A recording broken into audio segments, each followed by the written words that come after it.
Welcome to my YouTube channel. तो आज का जो वीडियो है इसमें वो देखेंगे आप सभी के क्लास 9 के एनुअल एग्ज़ाम 2023 एंड 24 का ये आपका साइंस सब्जेक्ट का सैम्पल क्वेश्चन पेपर है। अगर आप इस सैम्पल क्वेश्चन पेपर को सही से सॉल्व करके जाते हैं तो इस टाइप के ही क्वेश्चंस आपके एग्जाम्स में कह लो हूबहू कुछ ऐसा ही पेपर आपके एग्जाम्स में आने वाला है। तो इस वीडियो को आप एंड तक देखें और जो इसमें सैम्पल क्वेश्चन पेपर आपको बताया जा रहा है इसके सभी क्वेश्चंस का डिटेल में सॉल्यूशन देख के और समझ के ही आप अपना एग्ज़ाम देने जाएँ।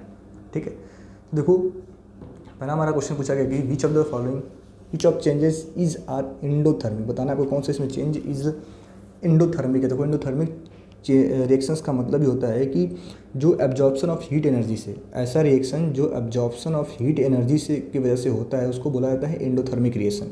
तो यहाँ पे सिर्फ आपका ऑप्शन नंबर डी सही है कि यह एक इंडोथर्मिक रिएक्शन है। क्यों? कि जब हम गैस को हीट करेंगे तो ही तो गैस हमारा लिक्विड में चेंज होगा ना।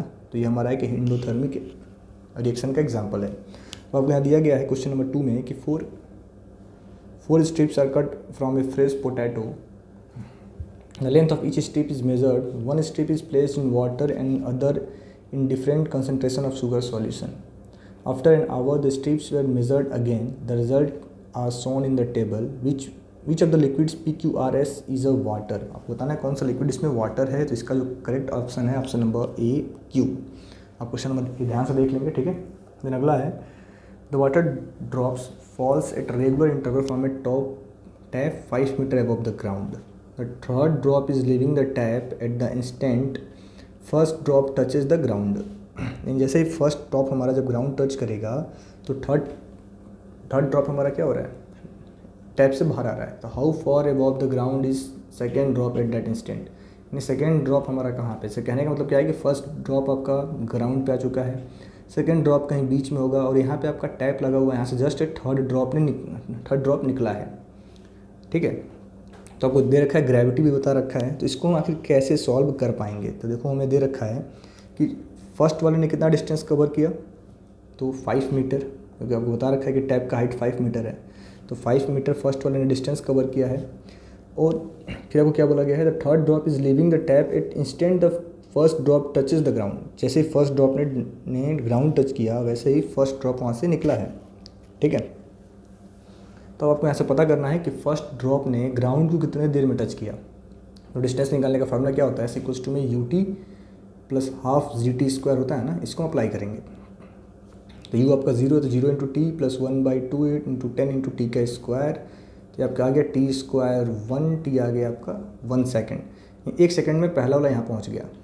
ठीक है, जाहिर सी बात है सेकेंड कहाँ होगा, 0.5 सेकेंड वाला हमारा कहाँ पे होगा, 2.550 मीटर का डिस्टेंस आपसे फिर पूछा गया है कि it means that third drop leaves after 1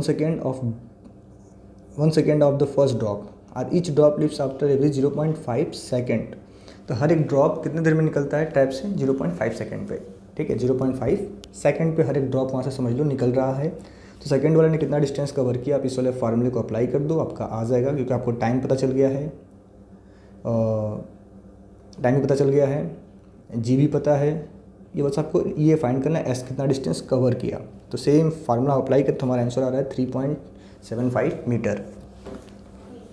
which of the following nutrients is not available in fertiliser. तो फर्टिलाइजर में कौन सा न्यूट्रिएंट नहीं होता है, तो आपका आयरन नहीं होता है, पोटेशियम, नाइट्रोजन और फॉस्फोरस होता है। Which of the following tissues are has dead cells. किस टिश्यू में डेड सेल होता है आपको ये बताना है। तो ये आपका होता है स्क्लेरेनकाइमा। स्क्लेरेनकाइमा में डेड सेल पाए जाते हैं। Amoeba acquires its food through a process termed as, उसको हम क्या बोलते हैं, जो अमीबा हमारा है जो फूड जिस प्रोसेस से एक्वायर करता है उसको हम बोलते हैं इंडोसाइटोसिस। ठीक है, then calculate the formula unit of mass ZnCl2। ठीक है, ZnCl2 का हमको क्या कैलकुलेट करना है, फार्मूला यूनिट। तो इसका जो करेक्ट आंसर होगा 137 यूनिट। कैसे आप कर सकते हो, तो Zn 66 प्लस 3.5 × 2, इसको आप सिंप्लीफाई कर लेना, आपका आंसर आ जाएगा। Lignified narrow elongated and dead cell are found in. Lignified narrow and elongated dead cells are found in sclerenchyma. अब आपको यहाँ वाटर लेवल का सोचा जा रहा है before after measuring metal cube volume of metal cube. तो पहले वाटर लेवल 40 पे था, बाद में कितना हो गया, 60 पे हो गया। तो आपको बताना है कि कितना मेटल क्यूब का वॉल्यूम है। तो जाहिर सी बात है 20 ठीक है, क्योंकि जितना वाटर लेवल राइज हुआ है उतना ही वॉल्यूम ऑफ क्या होगा, मेटल क्यूब होगा, 20 centimetre cube. Dancer is demonstrating dance steps along a straight line. The position time graph of the dancer is given below. The average speed of dance step depreciated by CD. CD द्वारा हमें बताना है कितना average step लिया गया है dance step में। ठीक है, तो उसका आपका आंसर है 2.75 मीटर पर सेकेंड। ठीक है, तो डांस स्टेप कितना कवर किया गया CD में, तो आप देख लो CD में ये 4 यूनिट डांस स्टेप कवर किया गया है। और टाइम कितना लगा है, तो टाइम आपका लगा है 2 सेकेंड्स, 4 to 6, 2 सेकेंड का समय लगा है। तो आपको बताना है कितना उसने, मान लो टोटल स्पीड क्या होगा उसका, तो आप इसको सॉल्व कर सकते हो। ठीक है, जो following correctly represent the electronic distribution of Mg। Electronic distribution of Mg को कौन करेक्टली रिप्रेजेंट कर रहा है? देखो मैग्नीशियम का एटॉमिक नंबर 12 होता है, तो कौन रिप्रेजेंट कर रहा है? 282। Option number B. Tendons helps to connect. Tendon क्या हेल्प करता है? Tendon helps to connect muscles to bone. The well defined nucleus is absent in. Well defined nucleus किस में एब्सेंट होता है? तो prokaryotic cell. Which one is physical change? आपको बताना है इसमें कौन सा फिजिकल चेंज है। तो NaCl टू वाटर को जब हम ऐड करते हैं तो ये हमारा फिजिकल चेंज है, इसको हम दोबारा रिवर्स नहीं कर सकते। अ food sample turn blue black after adding a few drops of iodine solution. The sample contain. Sample क्या कंटेन कर रहा है? तो स्टार्च। आपने पढ़ा होगा, स्टार्च का सॉल्यूशन टेस्ट है ये। तो एसेसन रीजन दिया है कि an object 16 are related to the duration of sunlight. कौन सा ड्यूरेशन ऑफ सनलाइट से रिलेटेड है? तो आपको बताना है ड्यूरेशन ऑफ सनलाइट से रिलेटेड होता है photoperiods. An object may have acceleration even if it is moving with uniform velocity. An object may be moving with uniform velocity but it may be changing its direction of motion. दोनों के दोनों क्या है हमारे? सही हैं बहुत। A and R are 2 and R is the correct explanation of A. Evaporation of spirit from the skin make the skin feel cool. It liberates latent heat of vaporization from the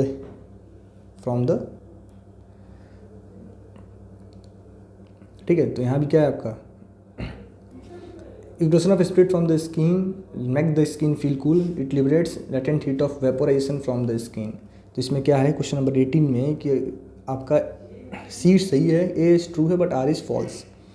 दूसरा the cells of sclerenchyma tissues are living. तो अभी हमने एक option में देखा था the cells of sclerenchyma tissues are they are long narrow as well as thick and due to deposition of lignin. देखो यहाँ भी क्या है, इसका भी ऑप्शन नंबर D करेक्ट है। A is false but R is true. ठीक है, क्योंकि स्क्लेरेन्काइमा में 1.5 सेल पाए जाते हैं। Isotopes are electrically neutral. हमें बताना है कि जो आइसोटॉप्स होते हैं इलेक्ट्रिकली न्यूट्रल होते हैं। Isotopes of an element have equal number of protons and electrons. Both A and R is correct. ठीक है, तो ये आपका क्वेश्चन था।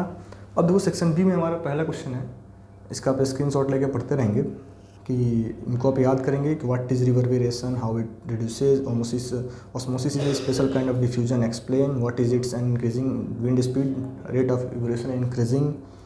ठीक है, तो ये सारे क्वेश्चन इनको आपको करना है। Draw sketch of Bohr's model of atom 3 shells. आप इनका स्क्रीनशॉट ले लो और इनको प्रिपेयर करना। ठीक है, देन आपका ऑप्शन सेक्शन सी आ जाता है। सेक्शन सी का भी आप स्क्रीनशॉट ले लेंगे। Write a short note on uniform circular motion. Sound is produced when your school bell is stuck with a hammer, why? ये सब आपको बताना है। ये क्वेश्चन नंबर 27 का फर्स्ट एंड सेकंड दोनों कर लेंगे आप।